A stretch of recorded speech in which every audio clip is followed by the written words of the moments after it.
स्वागत है। आज हम हिंदी साहित्य के एक ऐसे पुरोधा पर बात कर रही हैं जिनकी कलम ने समाज को आईना दिखाया, मुंशी प्रेमचंद। प्रेमचंद, हाँ, एक बड़ा नाम। और हमारी चर्चा का आधार है डॉक्टर सुनील केशव देवधर जी का लिखा एक रेडियो रूपक कलम का सिपाही। ये कोई सीधी जीवनी नहीं है, बल्कि आवाज, संवाद, शायद संगीत के जरिए प्रेमचंद के जीवन और उनके लेखन के मर्म को पकड़ने की एक कोशिश है। अच्छा, रेडियो रूपक। तो ये दिलचस्प का देखना कि ऑडियो माध्यम से कैसे उनकी कहानी कही गई है। बिल्कुल। तो आज हम इस रूपक के आईने से देखेंगे कि प्रेमचंद के काम में ऐसा क्या खास था, उनके विचार क्यों मायने रखते थे और आज भी उनकी गूंज क्यों सुनाई देती है। उन्हें उपन्यास सम्राट या किसान मजदूर का मसीहा कहने के पीछे क्या सिर्फ प्रशंसा है या कोई गहरी वजह? चलिए इसी की तह तक चलते हैं। हाँ, और देवधर जी का ये रेडियो रूपक इस बात को शायद बखूबी सामने लाता होगा कि प्रेमचंद सिर्फ कहानियां नहीं गढ़ रहे थे, वो अपने समय की नब्ज पर हाथ रखे हुए थे। उनकी कलम समाज की सच्चाइयों से सीधे टकराती थी। सीधे मतलब बिना किसी लाग लपेट के। हाँ, बिल्कुल। चाहे शहर का बाबू हो या गांव का किसान, मिल मालिक हो या मजदूर, दबे कुचले लोग हों या समाज के ठेकेदार, प्रेमचंद ने किसी को नहीं बख्शा। सबके जीवन की सच्चाई, उनकी मजबूरियां, उनके संघर्ष, सब कुछ उनके पन्नों पर उतर आया।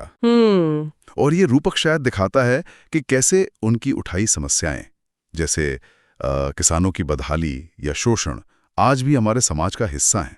बस शायद उनका रूप बदल गया है। उनकी लेखनी की धार कमाल की थी।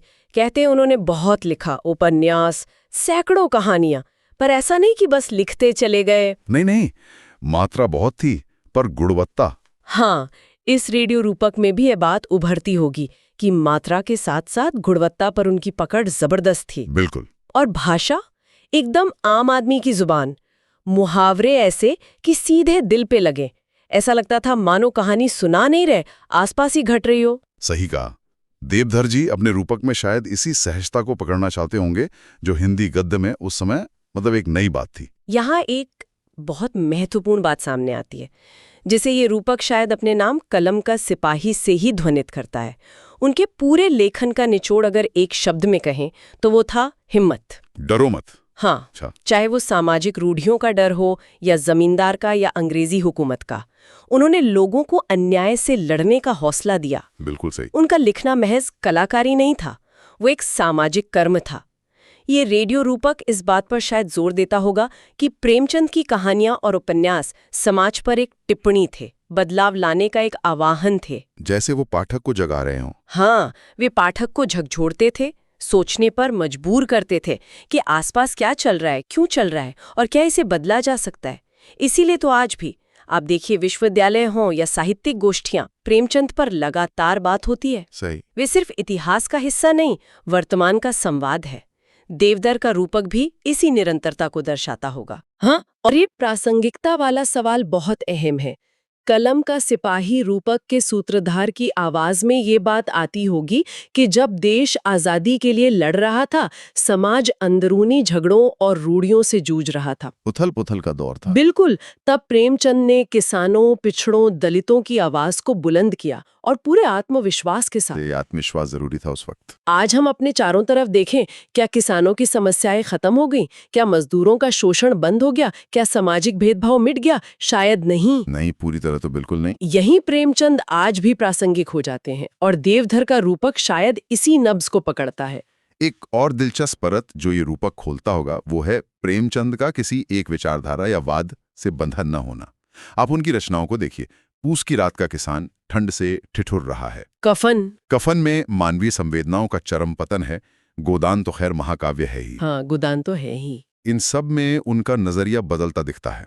कभी वे इंसानियत की बात करते हैं, कभी समाज सुधार की, कभी वे मार्क्सवादी नजरिए के करीब लगते हैं, तो कभी गांधी जी के विचारों का प्रभाव दिखता है। तो वो किसी एक खांचे में फिट नहीं होते। कलम का सिपाही शायद इसी यात्रा को दिखाता है। वे किसी एक लेबल में कैद नहीं हुए। वे जीवन की सच्चाइयों के साथ लगातार खुद को बदलते रहे, विकसित होते रहे। वे बंधे नहीं, इसीलिए वे किसी एक दौर तक सीमित नहीं रहे। तो उन्हें क्या कहेंगे? बुनियादी तौर पर वे एक समाज चिंतक थे, जिनकी चिंताएं आज भी हमारी चिंताएं हैं। उनका वाद था यथार्थवाद, जीवन की सच्चाई, जो जैसा है उसे वैसा दिखाना। कुछ किरदारों की बात करते हैं जिनके जरिए ये सच्चाई सामने आती है। गोदान का होरी तो जैसे भारतीय किसान का प्रतीक बन गया है। हाँ, होरी। जिंदगी भर गाय की इच्छा पाले, भूख, कर्ज, बीमारी, अपमान और आखिर में मौत। क्या ये सिर्फ उस जमाने की कहानी है? कलम का सिपाही रूपक शायद इन्हीं सवालों से हमें रूबरू कराता होगा। बिल्कुल, ये सवाल आज भी जिंदा है। लेकिन फिर नमक का दरोगा का वंशीधर भी तो है। हाँ, वंशीधर एक अलग तरह का नायक। उसे नौकरी से निकालने की धमकी दी जाती है, लाखों का लालच दिया जाता है। अलोपीदीन, जो आज के करप्ट सिस्टम का चेहरा हो सकता है, हाँ, बिल्कुल हो सकता है। वो उसे 40,000 तक की रिश्वत पेश करता है। उस जमाने में 40,000 बहुत बड़ी रकम। और वंशीधर का जवाब, 1,000 नहीं, 1,00,000 भी मुझे सच्चे मार्ग से नहीं हटा सकते। 40,000 नहीं, 40 लाख पर भी नहीं। वो अलोपीदीन को गिरफ्तार करने का हुक्म दे देता है। सोचिए जरा। सोचिए, आज के समय में ये किरदार कितना मायने रखता है। यही तो प्रेमचंद की खूबी है, जिसे देवधर का रूपक उभारता होगा। होरी हमें उस शोषित वर्ग की बेबसी दिखाता है जिसके लिए प्रेमचंद का दिल रोता था, तो वंशीधर उस ईमानदारी और नैतिक साहस का परचम लहराता है जिसकी जरूरत हर समाज को हर युग में होती है। हर युग में। कलम का सिपाही शायद यही सवाल पूछता होगा, क्या आज हमें ऐसे वंशीधरों की जरूरत नहीं जो लालच और दबाव के आगे झुके नहीं? वंशीधर उसी डरो मत वाले संदेश का जीता जागता सबूत है। हाँ, बिल्कुल। प्रेमचंद के किरदार कागजी नहीं हैं, वे हमारे समाज की अच्छाई और बुराई दोनों को जिंदा कर देते हैं। लेखक प्रेमचंद तो महान थे ही, लेकिन ये रेडियो रूपक उनके इंसानी पहलू को भी छूता होगा। बताया जाता है कि देखने में एकदम साधारण थे, दुबले पतले, जैसे जिंदगी भर की तकलीफें शरीर पर लिख दी गई हों। हाँ, उनका जीवन संघर्षों से भरा रहा। किस्मत ने भी कभी ज्यादा साथ नहीं दिया। पर स्वभाव से बेहद सीधे, सरल, बच्चों जैसा भोलापन। उनकी यही सादगी और सच्चाई शायद लोगों को खींचती थी। और ये सिर्फ कहानियों, उपन्यासों तक सीमित नहीं था। नहीं, उनका काम इससे कहीं बड़ा था। उन्होंने समाज को जगाने के लिए जागरण जैसा पत्र निकाला, फिर हंस पत्रिका शुरू की, जिसका मकसद था भारत की अलग अलग भाषाओं के साहित्य को एक मंच देना, उन्हें जोड़ना। हंस का योगदान तो बहुत बड़ा है भारतीय साहित्य में। हाँ, साहित्य ही उनका जुनून था, उनकी सबसे बड़ी महत्वाकांक्षा। हाँ, और उनकी ये निजी सादगी और गहरी मानवीय करुणा उनके लेखन में उतर आती है। जब हम होरी का दर्द पढ़ते हैं या वंशीधर की दृढ़ता, तो लगता है ये कहीं ना कहीं उनके अपने अंदर के मंथन से उपजा है। कलम का सिपाही इस बात को रेखांकित करता होगा कि प्रेमचंद के लिए साहित्य महज मनोरंजन या कला की साधना नहीं था। वो एक हथियार था, एक मंच था, अपनी बात कहने का, समाज की दुखती लगों पर हाथ रखने का, बहस छेड़ने का। उनका मिशन क्या था फिर? उनका सपना एक ऐसे समाज का था जहां अन्याय न हो, शोषण न हो, जहां सबको जीने और आगे बढ़ने का बराबर हक मिले। उनका सारा लेखन, उनका सारा चिंतन इसी एक बड़े सामाजिक लक्ष्य की तरफ इशारा करता है। अच्छा, इस रेडियो रूपक कलम का सिपाही में एक जगह कुछ पात्रों सुधीर, मधु, संजय के बीच प्रेमचंद पर बातचीत का भी जिक्र है। वो क्या बातें करते हैं, ये जानना दिलचस्प होगा कि रूपक इस चर्चा को कैसे प्रस्तुत करता है। हाँ, रूपक में इस तरह की चर्चाएं अक्सर कहानी को आगे बढ़ाने या अलग-अलग दृष्टिकोण सामने लाने के लिए इस्तेमाल होती हैं। सुनने में आया है कि सुधीर कहता है कि प्रेमचंद ने कभी बिना मकसद के कलम नहीं उठाई। हर कहानी, हर उपन्यास एक समस्या सामने रखता है और कहीं न कहीं समाधान की ओर इशारा भी करता है। हाँ, उनका लेखन सोद्देश्य था, मतलब पर्पोसिव राइटिंग थी। वहीं मधु ध्यान दिलाती हैं कि हालांकि गोदान या कफन जैसी रचनाओं से लगता है कि प्रेमचंद सिर्फ गांव पर लिखते थे, पर ऐसा नहीं है। प्रतिज्ञा, निर्मला, सेवा सदन जैसे उपन्यास शहरी मध्य वर्ग की कहानियां कहते हैं। ये सही बात है। उनका कैनवस काफी बड़ा था, गांव और शहर दोनों को समेटे हुए। और निर्मला के बहाने वो आज भी मौजूद सवाल उठाती हैं।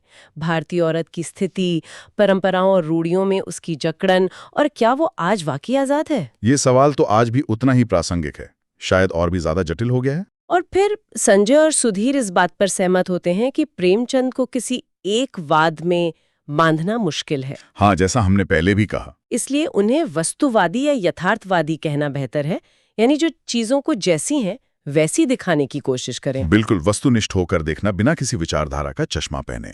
ये चर्चा जिसे रूपक में शामिल किया गया होगा, प्रेमचंद की काम की विविधता और गहराई को दर्शाती है।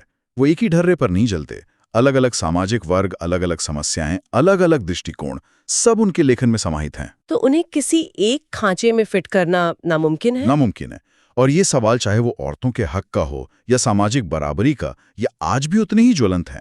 अगर हम इसे बड़ी तस्वीर से जोड़ें तो ये दिखाता है कि प्रेमचंद जीवन की जटिलताओं से कितनी गहराई से जुड़े थे, और देवधर का रूपक इसी जुड़ाव को सामने लाता होगा। तो इस पूरी बातचीत से और डॉक्टर देवधर के रेडियो रूपक कलम का सिपाही के जरिए ये तस्वीर उभरती है कि प्रेमचंद ने सिर्फ कहानियां नहीं लिखी, उन्होंने विचारों की एक क्रांति शुरू की। एक बौद्धिक क्रांति कह सकते हैं। रूपक उन्हें कलम का सिपाही कहता है और उनके साहित्य को जागृति की औषधि, एक ऐसी दवा जो समाज को जगाए और एक ऐसी नींव जिस पर साहित्य की बुलंद इमारत खड़ी हो। बहुत खूब कहा है, जागृति की औषधि। तो आखिर में सवाल यही है कि हमारे लिए इसके क्या मायने हैं? मायने सीधे और गहरे हैं।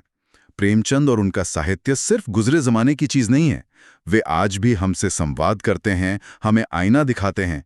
उनका मकसद एक बेहतर और इंसाफ पसंद समाज बनाना था, जहां सबको बराबरी का मौका मिले। और यहां हम एक सवाल छोड़ जाते हैं जिस पर शायद सोचने की जरूरत है।